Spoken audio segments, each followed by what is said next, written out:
بسم اللہ الرحمن الرحیم۔ السلام علیکم دوستو، یہ کہانی مجھے ایک ریڈر نے بھیجا ہے، تو چلتے ہیں اس کی زبانی سنتے ہیں۔ ایک طوفانی رات تھی اور ملیحہ اپنے مدھم روشنی والے اپارٹمنٹ میں اکیلی بیٹھی، اپنے ہاتھوں میں ناول پر توجہ مرکوز کرنے کی کوشش کر رہی تھی۔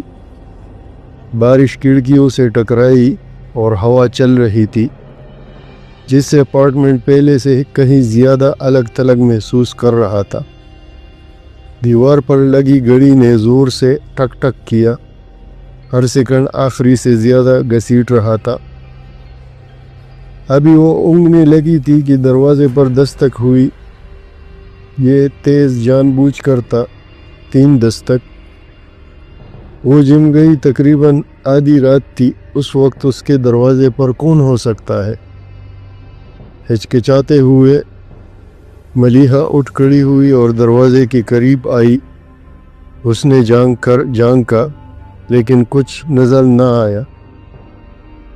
باہر دالان خالی تھا، سوائے پرانی فلورنس روشنی کے ہلکے۔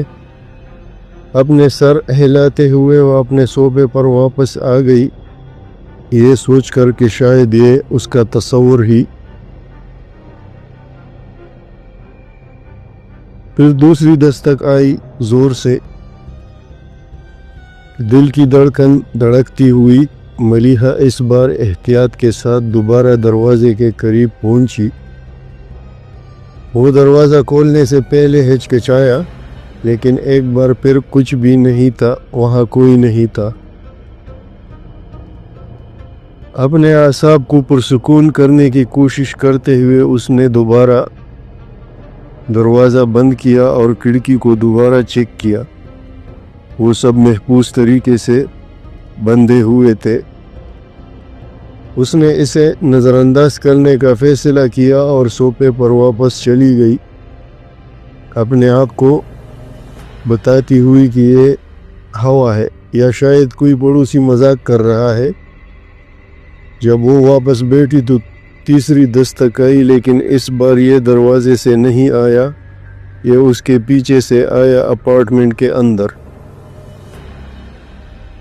اس کی سانس حلق میں اٹک گئی۔ دھیرے دھیرے اس نے مڑ کر دیکھا تو کمرے کے کونے میں ایک سایہ دار شخصیت کھڑی تھی۔ یہ لمبا تھا، اندھیرے میں چمکتی ہوئی آنکھیں۔